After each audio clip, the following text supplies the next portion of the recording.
Bonjour et j'espère que vous allez bien. Mon nom est Laurence Langlois et je suis conseillère aux futurs étudiants pour l'Université du Québec à Trois-Rivières. Je suis aussi consultante réglementée en immigration canadienne et c'est la raison pour laquelle je vous parle aujourd'hui. Nous allons faire un tour d'horizon sur les différentes autorisations de séjour dont vous pourriez avoir besoin pour réaliser votre projet d'études. Donc, la présentation d'aujourd'hui va permettre de mieux comprendre les démarches d'immigration et également savoir quel type d'autorisation de séjour vous allez avoir besoin. Alors, on va passer en revue qu'est-ce qu'un résident temporaire. On va également définir les types d'autorisation de séjour temporaire qu'il existe.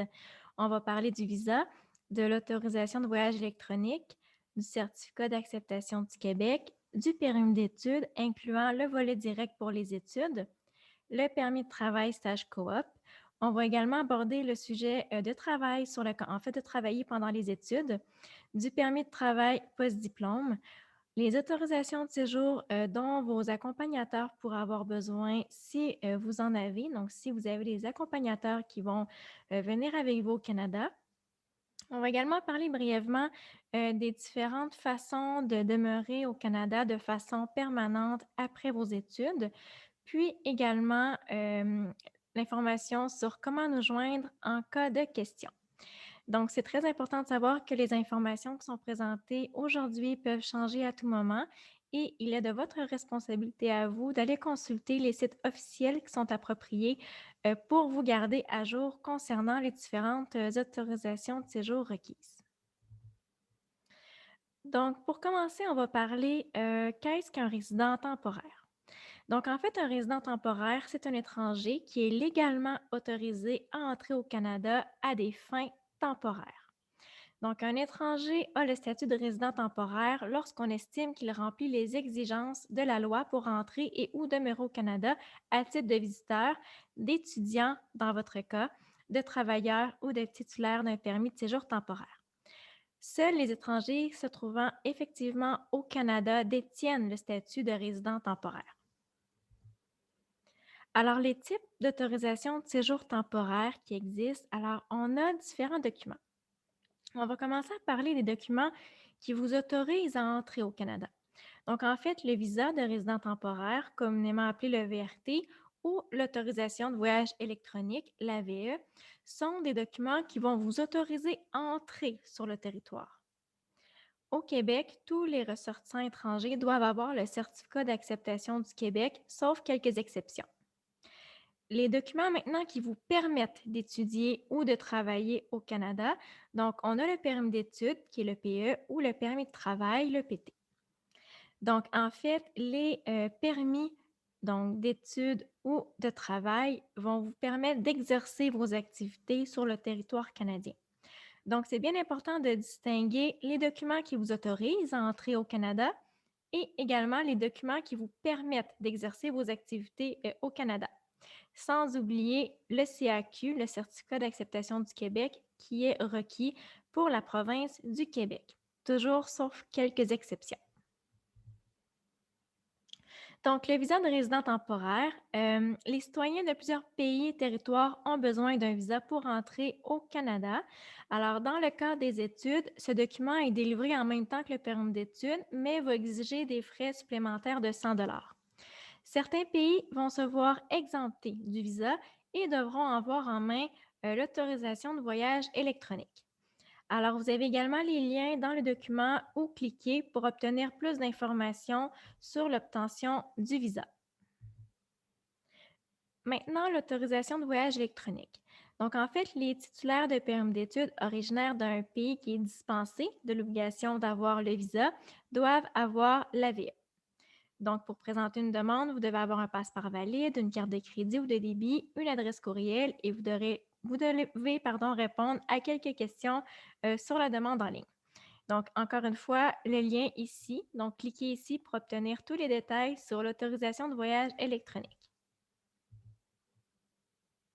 Maintenant, nous allons parler du certificat d'acceptation du Québec, le CAQ.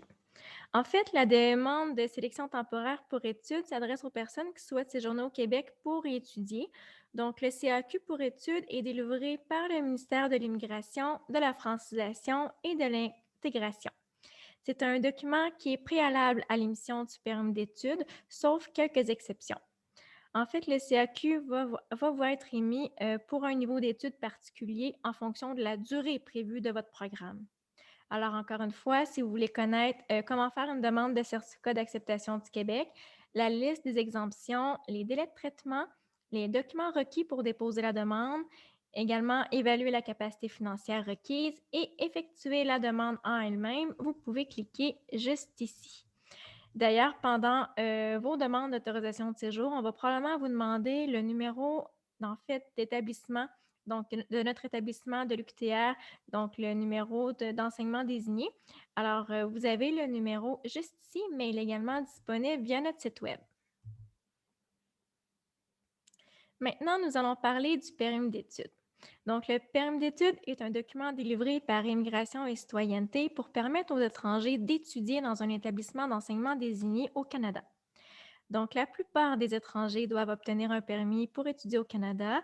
Alors, vous devez vous assurer d'avoir en main tous les documents nécessaires avant même de présenter votre demande et vous devez aussi présenter une demande avant d'arriver au Canada.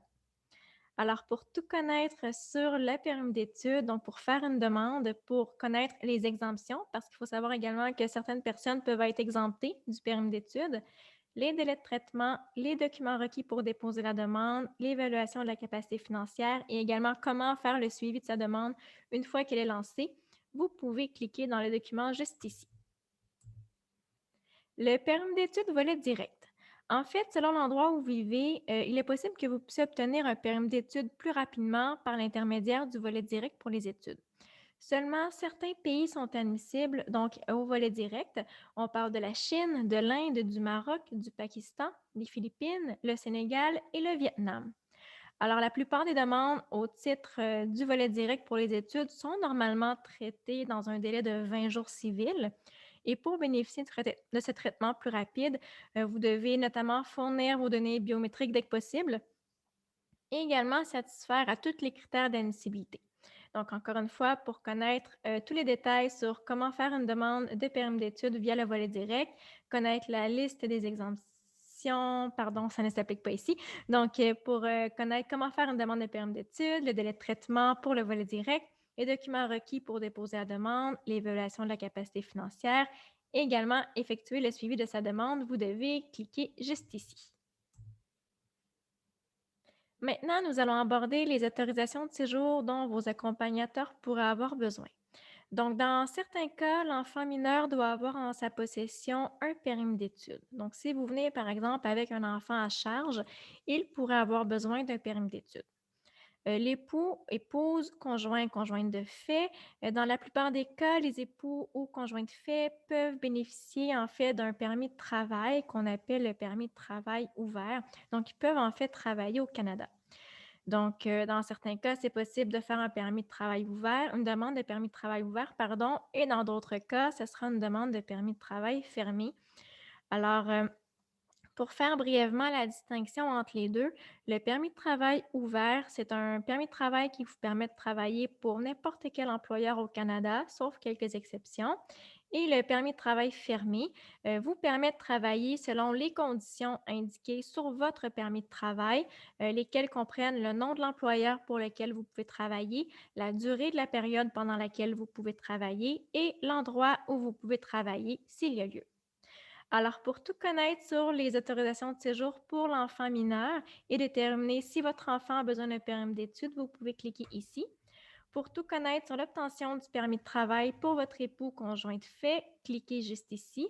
Alors, pour faire la demande, pour connaître les délais de traitement, les documents requis lors du dépôt de la demande, également pour savoir comment effectuer le suivi de sa demande et connaître la différence entre les différents permis de travail, que ce soit permis de travail ouvert ou permis de travail fermé. Dans le cadre de vos études, vous pourriez avoir besoin du permis de travail stage coop. Donc, en fait, il faut savoir que l'expérience professionnelle fait partie intégrante du programme d'études d'un certain nombre de programmes. Alors, vous pouvez demander un permis de travail en tant que stagiaire ou participant à un programme coopératif. Vous pouvez demander ce permis de travail-là si vous êtes titulaire d'un permis d'études valide et le travail, pardon, est un volet essentiel de votre programme d'études au Canada. Si vous êtes en possession d'une lettre de votre établissement d'enseignement qui confirme que tous les étudiants qui font partie de votre programme doivent effectuer des stages professionnels pour obtenir le diplôme. Également, si votre stage coop ou stage professionnel représente au maximum 50 de la durée totale du programme d'études. Donc, pour tout connaître sur l'obtention du permis de travail stage coop, vous pouvez cliquer ici, notamment sur comment faire une demande, connaître les délais de traitement, les documents requis pour déposer la demande et également comment effectuer le suivi de sa demande. Travailler pendant les études. Alors, si vos autorisations de séjour vous permettent de travailler pendant vos études, vous n'avez pas besoin d'obtenir un permis de travail. Vous pouvez commencer à travailler au Canada uniquement après avoir commencé votre programme d'études. C'est aussi très important à considérer. Et si les conditions de votre permis d'études vous permettent de travailler, c'est pour un maximum de 20 heures par semaine. Donc, pour tout connaître sur le travail pendant les études, soit travailler sur le campus ou hors campus et les conditions et modalités qui y sont reliées, vous pouvez cliquer juste ici. Maintenant, nous allons parler brièvement du permis de travail post-diplôme, qu'on appelle le PTPD. Donc, vous pourriez être admissible si vous avez obtenu un diplôme d'un établissement d'enseignement désigné et si vous voulez demeurer au Canada temporairement pour y travailler à la suite de l'obtention de votre diplôme. Attention, le fait d'être diplômé d'un enseignement d'établissement, un établissement pardon, d'enseignement désigné ne rend pas automatiquement admissible un permis de travail post-diplôme. Donc, à la suite de votre... en fait, vous avez 180 jours après l'obtention de vos notes finales pour présenter une demande de permis de travail post-diplôme. Il faut savoir également que l'UQTR offre des programmes qui sont admissibles au permis de travail post-diplôme. Donc, en fait, ça va vous permettre d'acquérir de l'expérience de travail pertinente en prévision de vous établir au Québec ou ailleurs au Canada de façon permanente. Pour tout connaître sur l'obtention du permis de travail post-diplôme, donc les conditions d'admissibilité, la liste des établissements d'enseignement désignés qui vous permettent d'avoir un permis de travail post-diplôme, les délais de traitement, les documents requis, également comment effectuer le suivi de sa demande, vous pouvez cliquer juste ici. Alors, après avoir vu les types d'autorisation de séjour temporaire requis, on fait un rappel. Donc, pour que vous puissiez maintenant peut-être mieux visualiser. Alors, les documents qui vous autorisent à entrer au Canada, ce sont en fait le visa de résident temporaire ou l'autorisation de voyage électronique. Au Québec, comme l'Université du Québec à Trois-Rivières se trouve au Québec, vous devez, sauf quelques exceptions, obtenir un certificat d'acceptation du Québec préalablement à la demande de votre permis d'études. Puis, les documents qui vont vous permettre d'étudier, c'est le permis d'études.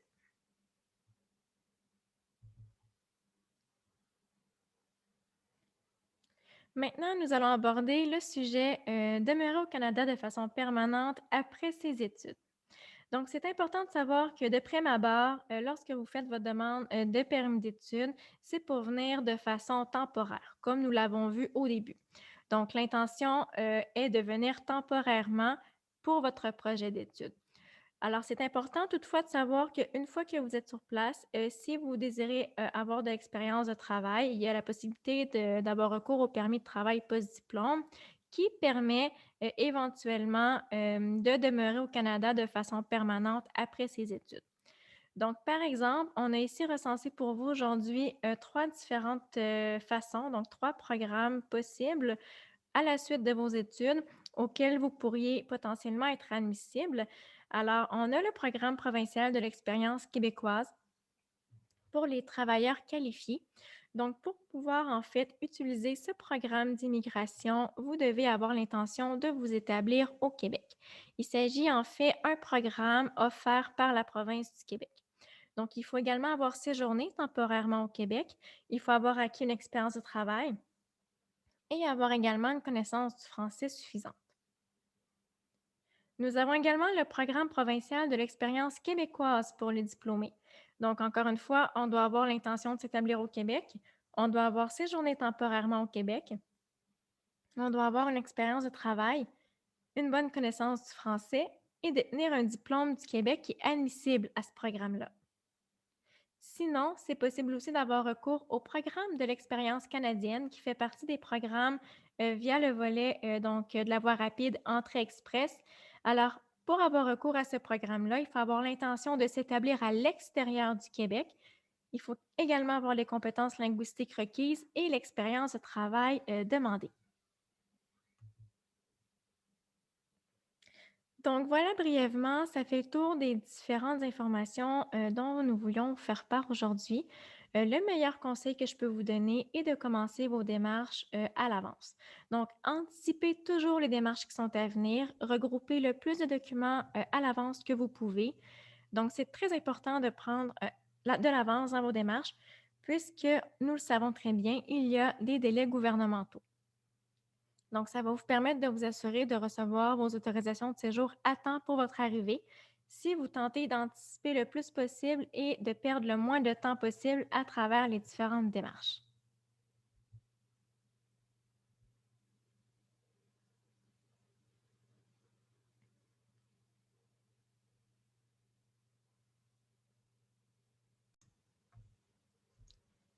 D'ailleurs, une fois que vous êtes admis à l'Université du Québec à Trois-Rivières, vous pouvez remplir un formulaire qui vont vous permettre de savoir quelles sont les autorisations de séjour dont vous avez besoin. Donc, selon votre situation à vous, je vais être en mesure de vous dire quelles autorisations de séjour vous devez vous procurer afin de réaliser votre projet d'études. Vous pouvez également bénéficier de consultations individuelles, donc les consultations de façon virtuelle si vous avez des embûches ou des préoccupations et que vous avez besoin d'assistance dans vos démarches.